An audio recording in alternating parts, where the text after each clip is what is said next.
Lailatul Qadar.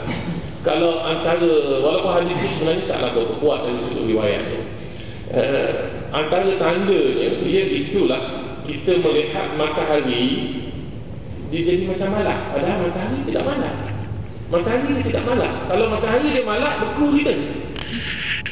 Pasal dia mesti membakar dengan Celsius yang sentiasa stabil. Itu kerja matahari, dia tidak boleh. Tak silap saya, permukaan matahari 15,000 darjah Celsius. Hak dalam dia tak tahulah saya, dalam dia lagi panas. Bahan dalam dia kan, hak luar, permukaan surface dia yang nak pancar pada kita tu, tak silap saya 15,000 darjah Celsius. Itulah lebih kuat. Jadi dalam tempoh 8 saat ini tempoh ni. Masa 8 minit?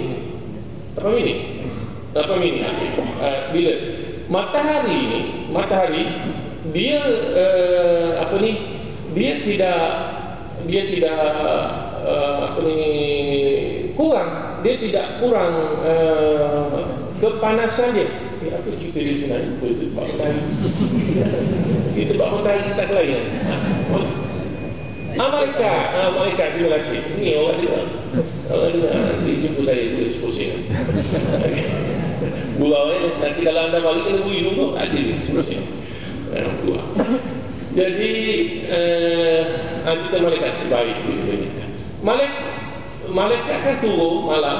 Malaikat turun malam sampai bila? Sampai nak habis subuh. Bila habis subuh, masa tu malaikat naik.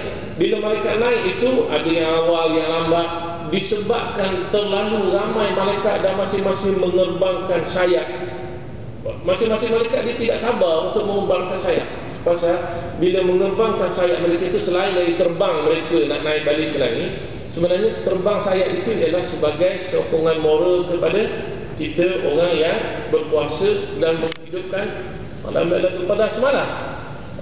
Terutamanya orang yang baca Quran dan sebagainya. Wa hafat alaihimul malaikat. Malaikat akan tu. Jadi disebabkan sayap yang terbuka itu, pancaran itu kena sayap berlapis-lapis tu, walaupun cahaya, akhirnya dia nampak malam. Matahari itu nampak malam. Macam inilah saya buat perbandingan. Cermin, kalau tengok cermin dulu, dia Cina tu bercahaya, dia Cina kan, jelas macam cermin kereta kita bila dia selapis, kita nampak lepas cantik. Cuba anda lapis walaupun dia look sinar, dia sinar. Kalau saya salah anda betulkan sendirilah di rumah. Look sinar nampak terang. Anda lapis 2 lapis, 3 lapis, 100 lapis. Kalau anda lapis 100, apa akan jadi di sana? Anda tak nampak dah depan anda. Pasal apa? Pasal dia terlalu tebal, maka dia akan jadi macam spek tebal, jadi biasa pula, jadi akan berlaku biasa.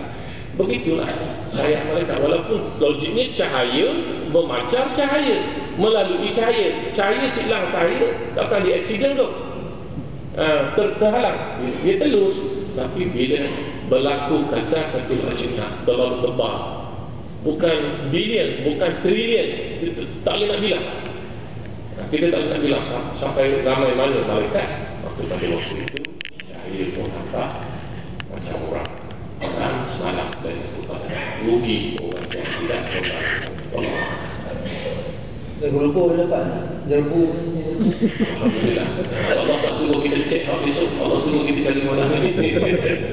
Allah.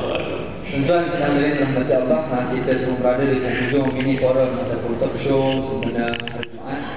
Dan mudah-mudahan apa yang cuba kita kongsikan pada hari ini tak lain tak bukan ialah sebenarnya untuk merangsang diri kita semua, kami dan juga tuan-tuan sekalian, bersama-sama kita kira balik, hitung, muhasabah, kita koreksi apa yang kurang kita tambah, apa yang tambah kita tambah lagi. Semua itu adalah demi kebaikan kita bersama. Dan sudah pasti Allah itu bila nak tengok kita ni bukan yang banyak amalan, tapi yang berkualiti amalan. Jadi kita tidak perlu rasa risau kerana kita tak mampu nak menandingi orang lain yang banyak amalannya. Tapi dalam masa yang sama kita perlu ada azam untuk menjadi orang yang juga banyak amal. Tapi kalau kita rasa amalan kita sedikit, maka membarai dengan sedikit itu. Tapi sedikit itu pasti yang benar-benar diterima, yang berkualiti di sisi Allah SWT. Ada satu sikit saya nak tambah. Walaupun perkataan itu Nabi sebut secara khusus kepada Alhamdulillah, tapi Nabi tidak pernah sebut benda ini tak boleh disebut pada benda lain. Kalau kita ada baca istighfar ke, kita baca apa ke pada malam dalam Qadar, di hujungnya kita habiskan ada khalqihi wa ridha nafsihi wa zinata arshihi wa midada kalimatihi. Doa yang terakhir, juzuk yang terakhir ini ada khalqihi, maknanya sebanyak makhluk Allah, wa ridha nafsihi, sebanyak ridha Allah, wa zinata arshihi, seberat timbangan arasy Allah, wa midada kalimatihi, sebanyak kalimah Allah. Maknanya kita, orang yang kata kita ngelak, ngelak bagi satu nak banyak, bagi satu nak banyak. Tapi istilah ngelak ni Nabi ajar kita dalam apa ni, dalam ibadat. Jadi kalau kita baca, insya-Allah kita akan digantikan pahala-pahala tersebut walaupun kita buat sikit. Jangan takut, buat sikit pun baca. Nanti Ustaz tak jumpa cari, nanti cari Facebook saya Shuhur, SHOHOR, cari. InsyaAllah kalau saya tak lupa, mana ni saya akan tulis doa itu dan saya akan habiskan itu. Adalah kalau saya akan tulis bersyarat dan juga dalam bahasa Melayu untuk sedang dibaca. Allah. Tuan-tuan sekalian, jadi dengan pedoman yang diberikan oleh bahagia Ustaz Wan Shuhur tadi, mudah-mudahan kita sama-sama dapat merangsang diri supaya kita terus mencari malam-malam terakhir Ramadan ini, sama ada ganjil atau malam yang genap, yang pastinya Allah dah sediakan kepada kita satu malam yang lebih baik daripada 1000 bulan. Dan saya selalu dengar kalau Tuan kita sebut Ustaz, dia kata kalau tak boleh nak buat baik, tak boleh nak buat ibadat pada malam-malam akhir Ramadan ini, jangan buat maksiat.